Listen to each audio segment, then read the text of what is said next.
Hello बच्चों, तो आज से अपने YouTube चैनल पे ऑब्जेक्टिव सीरीज यानी कि टारगेट बैच स्टार्ट हो चुका है, जिसमें आप लोगों को 2024 में आप लोगों का जो लक्ष्य है टॉपर बनने का, वो हम आप लोगों का पूरा करेंगे यदि आप लोग इस ऑब्जेक्टिव सीरीज को लास्ट तक फॉलो करते हैं। आप लोगों के पेपर के लिए काफी कम टाइम बचा हुआ है, जिसमें हम आप लोगों को फुल IMP क्वेश्चंस का रिवीजन और ट्रिक्स और टिप्स के साथ आप लोगों को बताने वाले हैं।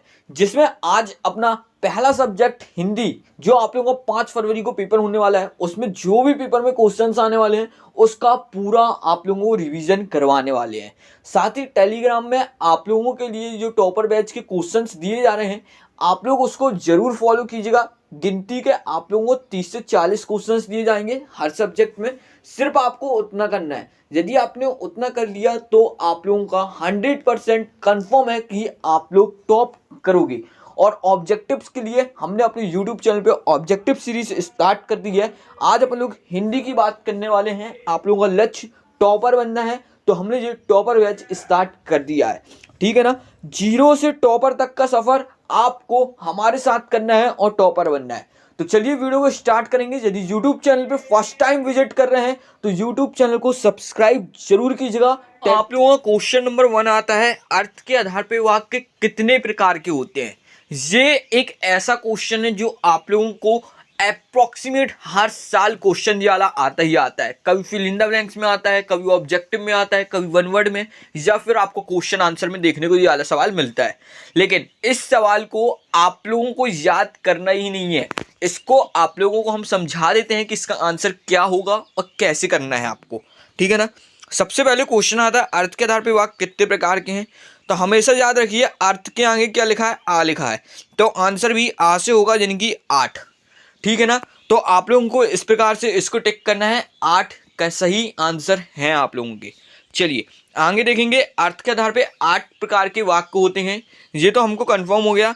और ये आप लोगों को उनके नाम लिखे हुए हैं, आप लोगों को इसके नाम भी याद कर लेना है। आप लोगों को 2 नंबर में ये क्वेश्चन पूछा जा सकता है, अर्थ के आधार पे वाक्य कितने प्रकार के होते हैं और इनके कितने प्रकार हैं, उनके नाम लिखिए, ठीक है ना।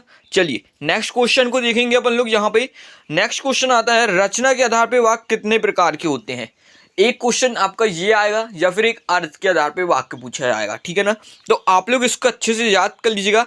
रचना के आधार पे वाक्य 3 प्रकार के होते हैं, ठीक है ना। वाक्य 2 ही टाइप के होते हैं, एक अर्थ के आधार पे और एक रचना के आधार पे, ठीक है ना। अर्थ के आधार में पूछता है तो 8 टिक करना है, और रचना के आधार में पूछता है तो आंख बंद करके 3 टिक कर देना है, ठीक है ना। चलिए नेक्स्ट क्वेश्चन की ओर बढ़ेंगे अपन लोग। और रचना के आधार पे वाक्य कौन कौन से होते हैं, ये जहाँ पे लिखा हुआ है आप लोग इसको याद कर लीजिएगा। और इसकी PDF का आप लोगों को अपने प्राइवेट ग्रुप पे मिल जाएगी PDF पूरी की पूरी, तो आप लोग वहाँ से डाउनलोड कर लीजिएगा। चलिए क्वेश्चन नंबर 3 आता है, एक से अधिक अर्थ देने वाले शब्दों को कहते हैं। तो ये क्वेश्चन भी आप लोगों को याद नहीं करना है। अभी हमने आपको बताया कि अर्थ के आगे वाला शब्द आपको आ है, तो आप लोगों का इसका भी आंसर क्या होगा, अनेकार्थी शब्द, ठीक है ना। इसका भी आंसर आप लोगों का आ से ही स्टार्ट होगा, ठीक है। तो इसका करेक्ट आंसर हो जाएगा अनेकार्थी शब्द। तो आप लोगों को इस क्वेश्चन को भी याद नहीं करना है। चलिए नेक्स्ट क्वेश्चन की ओर बढ़ते हैं। क्वेश्चन नंबर 4 है अपना। क्वेश्चन नंबर 4 है, कहानी का पहला तत्व होता है। तो ये क्वेश्चन भी आप लोगों को नहीं याद करना है।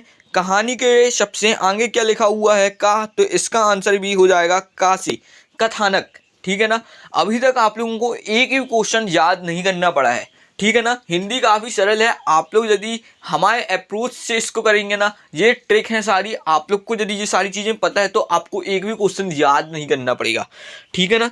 चलिए अब अपन लोग आगे बढ़ते हैं और यहाँ पे हम आपको और भी चीज़ समझाते हैं, ठीक है ना। क्वेश्चन नंबर 5, ऐसे शब्द जो क्षेत्र विशेष में बोले जाते हैं।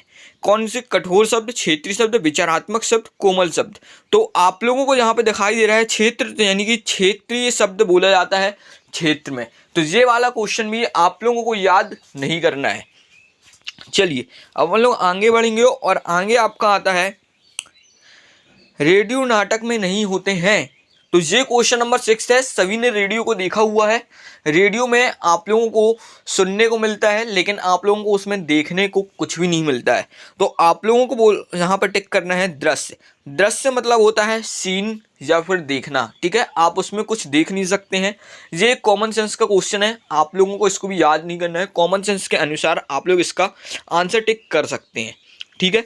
उसके बाद क्वेश्चन नंबर 7 आता है, त्रिवेदी युग के परिवर्तक महावीर प्रसाद त्रिवेदी को कहा जाता है। तो आप लोगों को इसमें आंसर बताना है सत्य है या असत्य।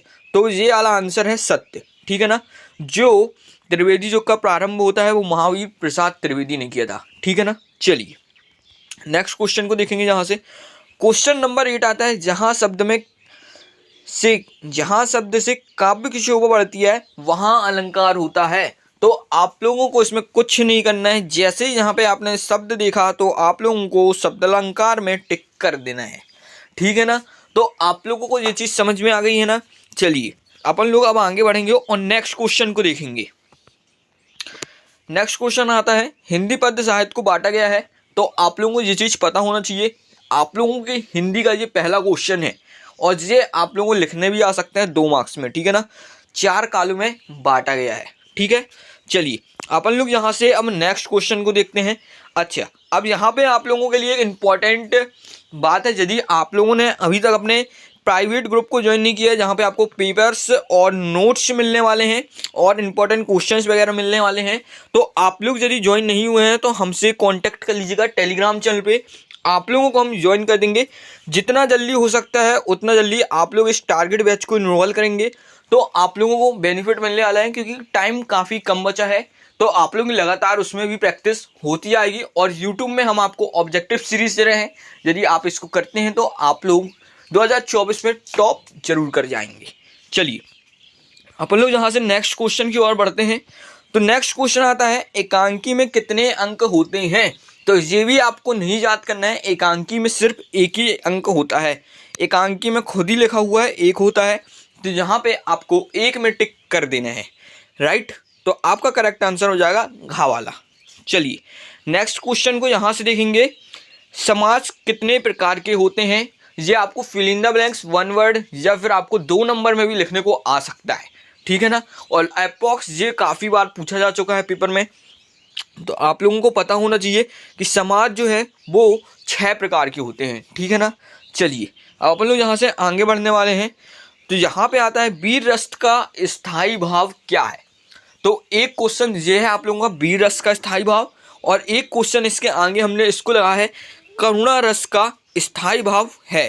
तो आप लोगों को इनमें से कौन सा करेक्ट आंसर है, दोनों में कंफ्यूजन होगा। तो हम यहाँ पे एक चीज़ आपको बता देते हैं, यदि आप लोग यहाँ पे देखते हैं करुणा रस, तो आप लोगों को पहले ही कंफर्म हो जाना चाहिए कि जो आप लोगों का आंसर रहेगा उसके का आएगा, ठीक है ना।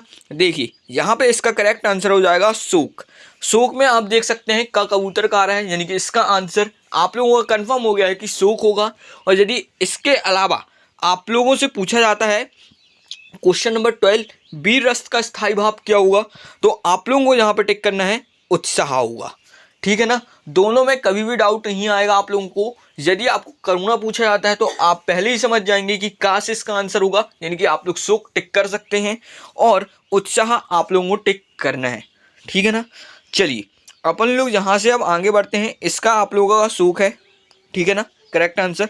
चलिए अब यहाँ पे आता है, चौपाई में कितनी मात्राएं होती हैं। तो आप लोगों को पता होना चाहिए चौपाई में 16 मात्राएं होती हैं, ये याद कर लीजिएगा, ठीक है ना, बिल्कुल मत भूलिएगा, आ सकता है आप लोगों को पेपर पे, ठीक। दशानन में समास होता है। सबसे पहले आप लोगों को समास की जानकारी होनी चाहिए कि कितने समाज कितने प्रकार के होते हैं, उनके नाम क्या होता है, कैसे इनका यूज़ किया जाता है। नहीं है, हम आपको पूरा बेसिक क्लियर कर देते हैं। सबसे पहले ये दशानन समाज जो है ना, ये आप लोगों का बहुब्रीहि समाज है। अब ये आप लोगों को पता कैसे चलेगा, यदि दशानन के आप लोगों को कुछ और आ जाता है तो आप लोग इसको टिक कैसे करेंगे, ठीक है ना। चलिए अब आप लोग इसका थोड़ी सा बेसिक समझते हैं कि आप लोगों को इसको समझना कैसे है कि ये कौन सा समाज है। कि बहुब्रीहि समाज का कोई भी उदाहरण आएगा तो आप लोग उसको कैसे समझ पाएंगे, ठीक है ना। सबसे पहले जो अब हम बोलने जा रहे हैं उसको आप लोग बहुत ही अच्छे से सुनिएगा, ठीक है ना। देखिए बहुब्रीहि समाज जो है, इसकी सिंपल सी मीनिंग होती है पहचानने की, कि कोई भी व्यक्ति की प्रशंसा या फिर उसकी तुलना अपन लोग उसी की कोई चीज़ से करते हों, राइट। सपोज यहाँ पे एक बार फिर से हम रिवीजन कर रहे हैं, आप लोग अच्छे से सुनिएगा। कोई भी व्यक्ति की तुलना अपन लोग उसी की कोई चीज़ से करते हैं तो वो बहुव्रीहि समाज होता है। अब यहाँ पे हम आपको एग्जाम्पल लेते हैं, ऐसे आप लोगों को क्लियर नहीं हुआ होगा लेकिन हम आपको एग्जाम्पल देते हैं और समझा देते हैं कि कैसे आप लोगों को करना है, ठीक है ना। तो कहाँ गया एग्जाम्पल, तो पीछे रह गया। हाँ, तो यहाँ पे देखिए इस स्लाइड में यहाँ पे आप लोगों को लिखा है महावीर, जो महान है वीर, हनुमान से तुलना हो रही है, राइट। त्रिलोचन 3 आँख वाला सिर्फ एक ही है, शिव जी, ठीक है। पचानन 5 हैं आनंद, शंकर, राइट। लंबोदर लंबा है उदार जिसका, देख सकते हैं लंबोदर में देखिए आप लोग क्लियरिटी हो रही होगी, जिसका पेट बड़ा है यानी कि उदार, ठीक है ना, तो वो गणेश जी, यानी कि गणेश जी की तुलना उनके पेट से हो रही है, शंकर जी की तुलना महानता से हो रही है।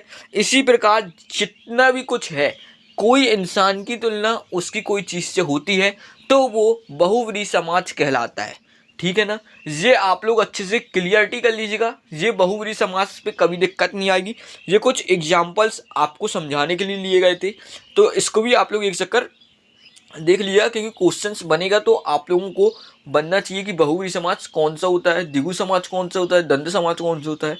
यदि आप सीरीज को फॉलो करेंगे तो हर एक स्टेप हम आपको समझाते हुए चलने वाले हैं, ठीक है ना। चलिए अब अपन लोग यहाँ से आगे के क्वेश्चन देखेंगे तो आप लोगों को समझ में आ गया कि द्वंद्व समाज क्या हो, दशानन समाज कौन सा है, ठीक है ना। दशानन आप लोगों का जो है वो बहुव्रीहि समाज है, राइट। चलिए अब अपन लोग नेक्स्ट क्वेश्चन को देखने वाले हैं। अगला क्वेश्चन आता है, छंद किसे कहते हैं, इसके कितने प्रकार होते हैं।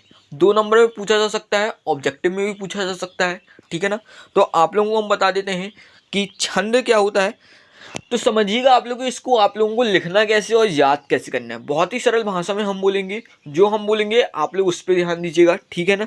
देखिए, ऐसी रचना जिसमें अक्षर और मात्राओं की संख्या निश्चित है, ऐसी रचना जिसमें अक्षर और मात्राओं की संख्या निश्चित है, साथ में ही, यानी कि तथा का मतलब यहाँ पे होता है साथ में ही वर्ण, मात्रा, गति आदि, ये 3 चीज़ बस आप लोगों को याद करनी है। ऐसी रचना जिसमें अक्षर और मात्राएं की संख्या निश्चित है और साथ में ही या फिर तथा वर्ण यानी भी आप लोगों के शब्द होते हैं, मात्राएं आप लोगों ने ये लिखा हुआ है। अब देखो ये भी आपको याद करने की जरूरत नहीं है, आप लोगों ने जो चीज़ बोला है वही चीज़ लिखा है। जिस रचना में अक्षर एवं मात्राएं की संख्या निश्चित होती है, राइट। ये अक्षर को ही वर्ण बोला जाता है, मात्राएं तो आपने ये लिखा ही है, राइट। चलिए आदि का ख्याल रखा जाए, ठीक है ना। ख्याल रखा जाए मतलब होना चाहिए, आप लोग सीधा लिख सकते हैं। यहाँ पे एक बार हम फिर से यहाँ पे हिंदी में बोल रहे हैं, बिल्कुल आप लोग अच्छे से सुनिएगा। ऐसी रचना जिसमें अक्षर और मात्राएं की संख्या निश्चित होती है, साथ में ही आप लोगों को वर्ण, मात्रा, गति आदि भी होते हैं, तो उसको अपन लोग छंद कहते हैं। ये चीज़ आप लोगों को क्लियर हुई। अब अपन लोग यहाँ से देखेंगे, छंद 2 प्रकार के होते हैं, एक छंद होता है मात्रिक और एक होता है वर्णिक छंद। इसके नाम याद करना है और इसके बारे में आप लोगों को हम थोड़ी सा डिफाइन कर देते हैं कि मात्रिक छंद क्या होता है, ठीक है ना। जिस छंद में मात्राओं का गणन किया जाता है, यानी कि जिस छंद में मात्राओं का यूज़ किया जाता है, उसको अपन लोग मात्रिक छंद कहते हैं। ये आप लोगों को क्लियर हुआ।